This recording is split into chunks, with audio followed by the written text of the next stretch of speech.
എല്ലാ ഉദ്യോഗാർത്ഥികൾക്കും ചാനലിന്റെ daily current affairs ക്ലാസ്സിലേക്ക് സ്വാഗതം. ഇന്ന് നമ്മൾ ചർച്ച ചെയ്യാൻ പോകുന്ന 2025 നവംബർ 12-ാം തീയതിയിലെ പ്രധാന ആനുകാലിക വിഷയങ്ങളും അവയുടെ അനുബന്ധ വിവരങ്ങളുമാണ്. അപ്പോൾ നമ്മൾ ക്ലാസ്സിലേക്ക് കടക്കാം.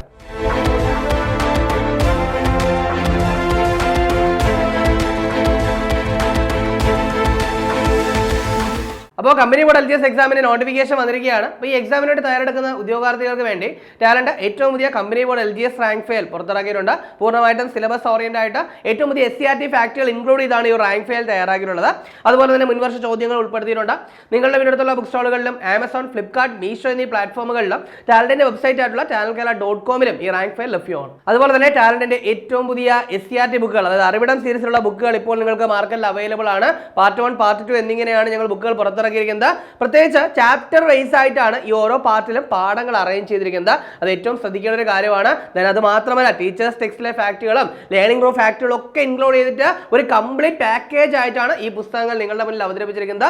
സോ ആവശ്യമുള്ളവർ എത്രയും പെട്ടെന്ന് തന്നെ ആമസോൺ, ഫ്ലിപ്കാർട്ട്, മീഷോ എന്നീ പ്ലാറ്റ്ഫോമുകൾ വഴിയോ അല്ലെങ്കിൽ നിങ്ങളുടെ വീട്ടിലുള്ള ബുക്ക് സ്റ്റോളുകൾ വഴിയോ അല്ലെങ്കിൽ veranda.channelkerala.com എന്ന് പറയുന്ന വെബ്സൈറ്റ് വഴിയോ പർച്ചേസ് ചെയ്യേണ്ടതാണ്. അപ്പോൾ നമുക്ക് ആദ്യം നോക്കാനുള്ളത് ഒരു നിയമനമാണ്. വളരെ പ്രധാനപ്പെട്ട, വളരെ ഇമ്പോർട്ടന്റ് ആയിട്ടുള്ള ഒരു നിയമനം തന്നെയാണ്. അതായത് UN ടൂറിസത്തിന്റെ പുതിയ സെക്രട്ടറി ജനറൽ ആരാണ്? അപ്പോൾ എന്താണ് UN ടൂറിസത്തിന്റെ പുതിയ സെക്രട്ടറി ജനറൽ ആരാണ്? അത് ഷെയ്ഖ നാസർ അൽ നൊവൈസ്. ആരാണ്? ഷെയ്ഖ നാസർ അൽ നൊവൈസ് ആണെന്നുള്ള കാര്യം ഓർക്കുക. ഇവരെന്ന് പറയുന്നത് UAE കാരിയാണ് കേട്ടോ. UAE കാരിയാണ് ഈ പറയുന്ന ഷെയ്ഖ നാസർ അൽ നൊവൈസ് എന്ന് പറയുന്നത്.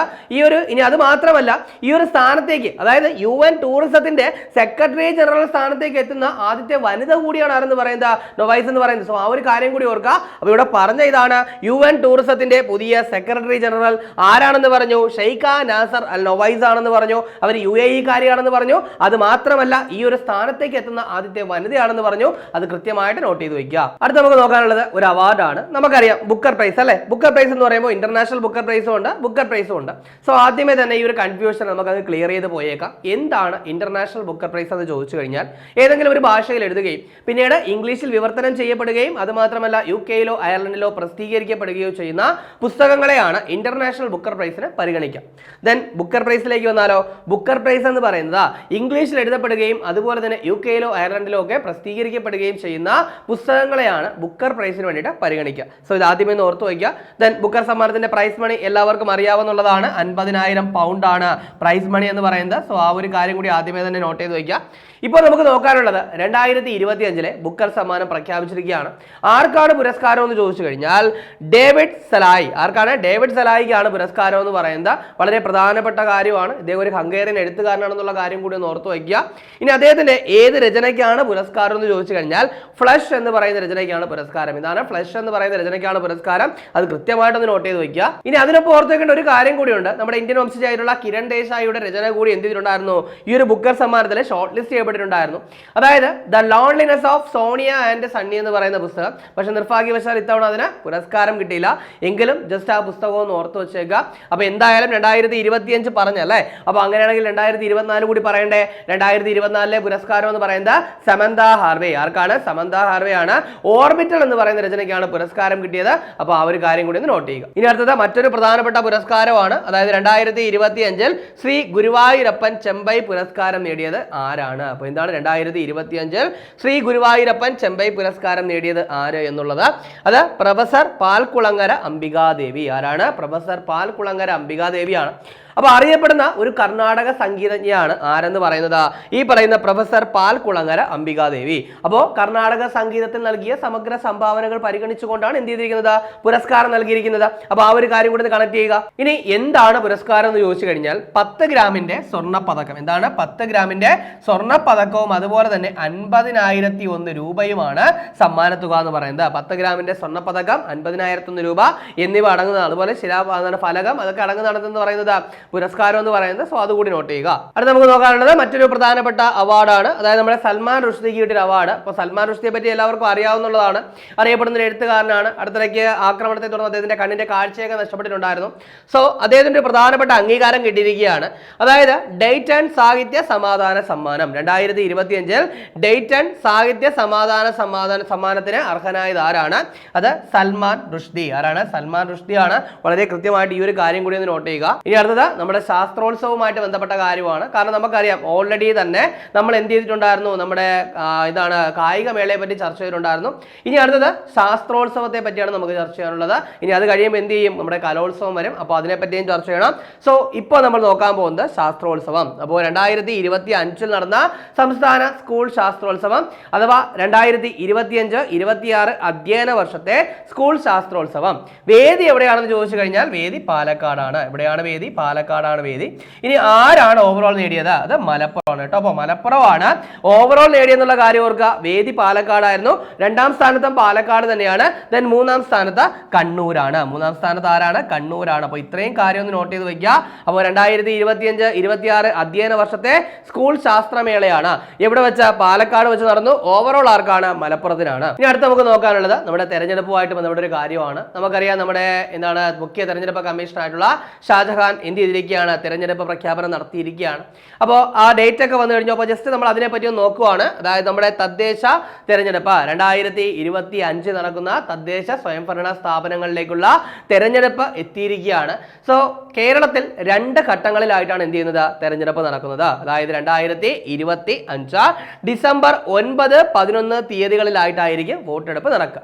അതായത് നമ്മുടെ ഇവിടെ നിന്ന് തിരുവനന്തപുരം മുതൽ എറണാകുളം വരെയുള്ള സ്ഥലങ്ങളിലാണ് ആദ്യ ഘട്ടത്തിൽ, അതായത് ഡിസംബർ 9 ഇലക്ഷൻ നടക്കുന്നത്, തെരഞ്ഞെടുപ്പ് നടക്കുന്നത് തിരുവനന്തപുരം മുതൽ എറണാകുളം വരെയുള്ള ജില്ലകളിലായിരിക്കും. ആ ഒരു കാര്യം ഓർക്കുക. ദെൻ അവിടുന്ന് തൃശ്ശൂർ മുതൽ മുകളിലേക്ക് എന്നായിരിക്കും? December 11 so 2 ഘട്ടങ്ങളിലാണ്. അപ്പോൾ ഡിസംബർ 9 തീയതി തിരുവനന്തപുരം മുതൽ എറണാകുളം വരെയും അതിന് മുകളിലോട്ടുള്ളവർക്ക് ഡിസംബർ 11 എന്ത് ചെയ്യുക? ഇലക്ഷൻ അഥവാ വോട്ടെടുപ്പ് നടക്കുക. ഇനി എന്നാണ് വോട്ടെണ്ണൽ എന്ന് ചോദിച്ചു കഴിഞ്ഞാൽ അത് ഡിസംബർ 13 കേട്ടോ. ഡിസംബർ 13 വോട്ടെണ്ണൽ എന്ന് പറയുന്നത്. ജസ്റ്റ് അതുകൂടി ഒന്ന് നോട്ട് ചെയ്ത് വയ്ക്കുക. കാരണം ഇപ്പോൾ വാർഡ് വിഭജനമൊക്കെ കഴിഞ്ഞല്ലേ ഉള്ളൂ. സോ അതിനൊക്കെ ശേഷം വരുന്ന ഇലക്ഷൻ ആണ്. മേ ബി ഒരു ക്വസ്റ്റ്യൻ നമുക്ക് എന്ത് ചെയ്യാം? പ്രതീക്ഷിക്കാം. അപ്പോൾ അതുകൊണ്ടാണ് നമ്മൾ പറഞ്ഞത്. അപ്പോൾ തദ്ദേശ സ്വയംഭരണ തെരഞ്ഞെടുപ്പ് 2025 ഡേറ്റ് ഡിക്ലെയർ ചെയ്തിരിക്കുകയാണ്. ഡിസംബർ 9, 11 അങ്ങനെ 2 ഘട്ടങ്ങളിലായിട്ടായിരിക്കും നടക്കുക. ഡിസംബർ 13 വോട്ടെണ്ണൽ ഉണ്ടാവും. ബാക്കി കാര്യങ്ങളൊക്കെ നമുക്ക് ഈ ഇലക്ഷൻ കഴിയുന്ന സമയത്ത് ചർച്ച ചെയ്യും. അടുത്ത് നമുക്ക് നോക്കാനുള്ളത് ഒരു പരിശോധനയാണ്. നമ്മൾ ഓൾറെഡി പല തവണ പറഞ്ഞിട്ടുണ്ട്. നമ്മുടെ വിജിലൻസ് പോലുള്ളവരൊക്കെ എന്ത് ചെയ്യാറുണ്ട്? ഇടയ്ക്കിടയ്ക്ക് ഓരോ ക്രമക്കേടുകൾക്കെതിരെ പരിശോധന നടത്താറുണ്ട്. അപ്പോൾ അത്തരത്തിൽ വീണ്ടും ഒരു പരിശോധന നടത്തിയിരിക്കുകയാണ്. അതിന്റെ പേരെന്ന് പറയുന്നത് ഓപ്പറേഷൻ ഹരിത കവചം. എന്താണ്? ഓപ്പറേഷൻ ഹരിത കവചം. സോ ആ പേരിൽ നിന്ന് തന്നെ നിങ്ങൾ ഓർത്ത് വയ്ക്കുക. ഹരിത കവചം എന്ന് പറയുമ്പോൾ തന്നെ പരിസ്ഥിതിയുമായിട്ട് ബന്ധപ്പെട്ട എന്തെങ്കിലും ഒരു കാര്യമായിരിക്കും. ഇത് ആദ്യമേ മനസ്സിലങ്ങ് ഉറപ്പിക്കുക. ഇനി എന്താണ് കാര്യം എന്ന് നോക്കാം. അതായത് നെൽവയൽ തണ്ണീർത്തട സംരക്ഷണ നിയമത്തിലെയും ചട്ടങ്ങളുടെയും വ്യവസ്ഥയ്ക്ക് വിരുദ്ധമായിട്ട് തണ്ണീർത്തടങ്ങളും നെൽവയലുകളും ഡാറ്റാ ബാങ്കിൽ നിന്നും വ്യാപകമായി ഒഴിവാക്കുന്നതായിട്ട് പരാതി ലഭിച്ചതിനെ തുടർന്ന് വിജിലൻസ് നടത്തിയ പരിശോധനയാണ് എന്തെന്ന് പറയുന്നത്? ഓപ്പറേഷൻ ഹരിത കവചം. അതായത് എന്താണ്? നെൽവയലുകളും തണ്ണീർത്തടങ്ങളും എന്താണ്? ഡാറ്റാ ബാങ്കിൽ നിന്നും വ്യാപകമായിട്ട് ഒഴിവാക്കുന്നു എന്ന ഒരു പരാതിയെ തുടർന്ന് വിജിലൻസ് നടത്തിയ പരിശോധനയാണ് എന്തെന്ന് പറയുന്നത്? ഓപ്പറേഷൻ ഹരിത കവചം എന്ന് പറയുന്നത്. സോ കൃത്യമായിട്ടൊന്ന് നോട്ട് ചെയ്യുക. അടുത്ത് നമുക്ക് നോക്കാനുള്ളത് ഒരു ചുഴലിക്കാറ്റുമായിട്ട് ബന്ധപ്പെട്ട കാര്യമാണ്. അതായത് നമുക്കറിയാം ഫിലിപ്പൈൻസിൽ ഓൾറെഡി തന്നെ ഒരു ചുഴലിക്കാറ്റ് വീശിയ കാര്യം നമ്മൾ പറഞ്ഞിട്ടുണ്ടായിരുന്നു അല്ലെ. അതിന്റെ പേരെന്ന് പറയുന്നത് കൽമേഗി എന്നാണ്. ഇപ്പൊ അതിനുശേഷം വീണ്ടും ഒരു ചുഴലിക്കാറ്റ് ഫിലിപ്പൈൻസിൽ വീശുകയാണ്. അതിന്റെ പേരെന്ന് പറയുന്നത് ഫങ് വോങ്. എന്താണ്? ഫങ് വോങ് എന്നാണ്. അപ്പൊ ഫങ് വോങ് എന്ന് പറയുന്ന ചുഴലിക്കാറ്റ് വീശിയ രാജ്യം ഏതാണ്? ഫിലിപ്പൈൻസ് ആണ്. അതുകൂടി നോട്ട് ചെയ്യുക.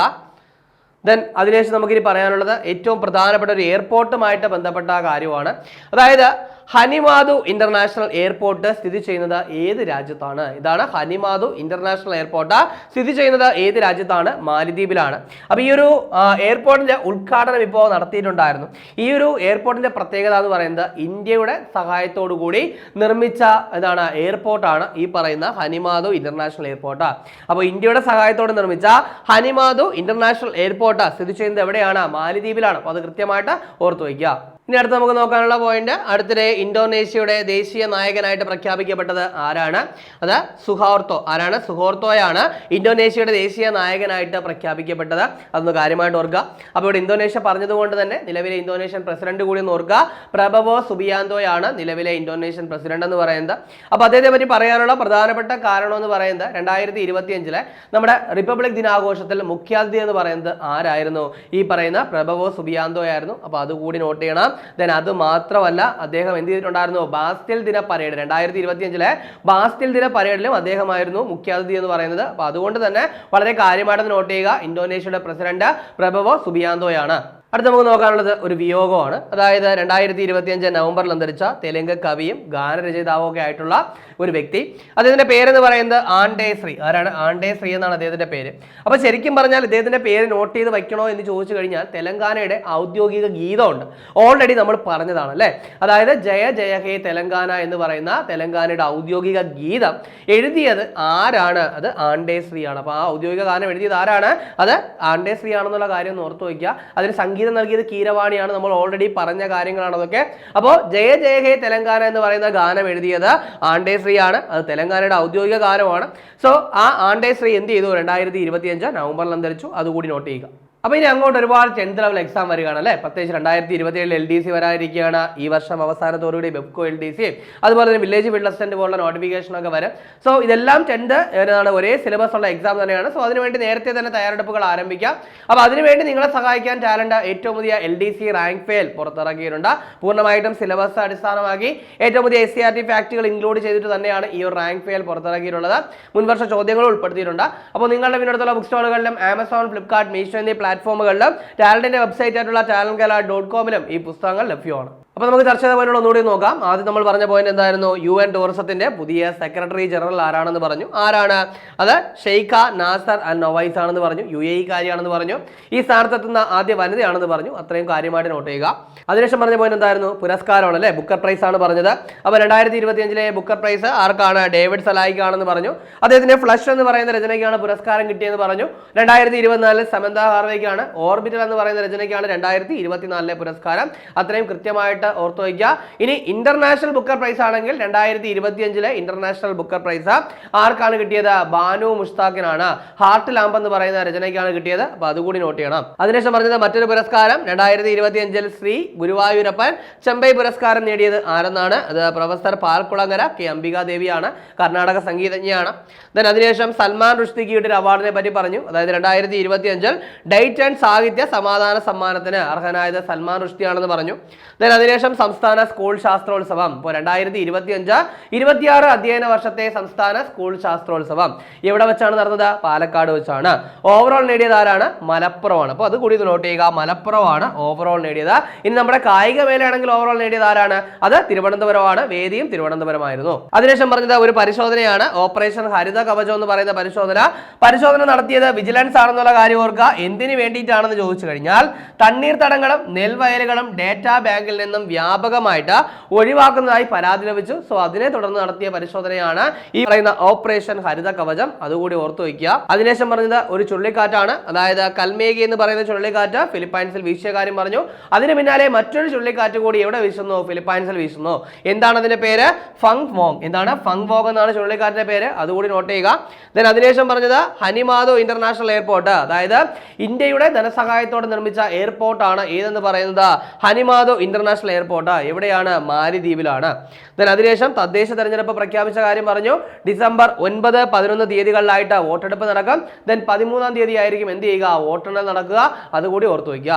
ഇനി അതിനുശേഷം പറഞ്ഞ പോയിന്റ്, അടുത്തിടെ ഇന്തോനേഷ്യയുടെ ദേശീയ നായകനായിട്ട് പ്രഖ്യാപിക്കപ്പെട്ടത് ആരാണെന്ന് പറഞ്ഞു. അത് സുഹോർത്തോ. ആരാണ്? സുഹോർത്തോയാണ്.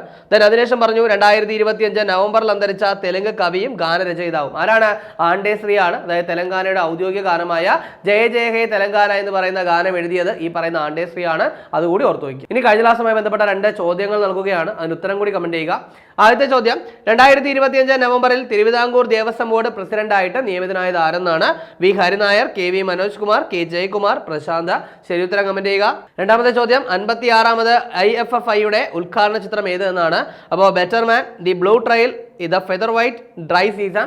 ശരി ഉത്തരം കമന്റ് ചെയ്യുക. ഇനി കഴിഞ്ഞ ക്ലാസ്സിൽ നൽകിയിരുന്ന 2 ചോദ്യങ്ങളുടെ ഉത്തരം കൂടി നോക്കാം. ആദ്യത്തെ ചോദ്യം, കേരളത്തിൽ ട്രെയിൻ യാത്രക്കാരുടെ സുരക്ഷ ഉറപ്പാക്കാനായിട്ട് റെയിൽവേ സ്റ്റേഷനുകളിലും ട്രെയിനുകളിലും ആരംഭിച്ച പരിശോധന ഏതെന്നാണ്?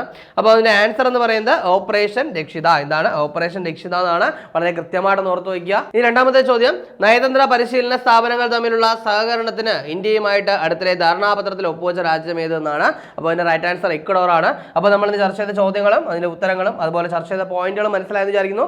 വളരെ കാര്യമായിട്ട് നല്ലതുപോലെ തന്നെ ഡെയിലി കറണ്ട് അഫയേഴ്സ് അപ്ഡേറ്റ് ചെയ്ത് പോവുക, നല്ലപോലെ വർക്ക് ചെയ്യുക, എത്രയും പെട്ടെന്ന് ഒരു ജോലി നേടിയെടുക്കുക. 2025 നവംബർ 12-ാം തീയതിയിലെ പ്രധാന ആനുകാലിക വിഷയങ്ങളും അവയുടെ അനുബന്ധ വിവരങ്ങളുമാണ് നമ്മൾ ചർച്ച ചെയ്ത് കഴിഞ്ഞത്.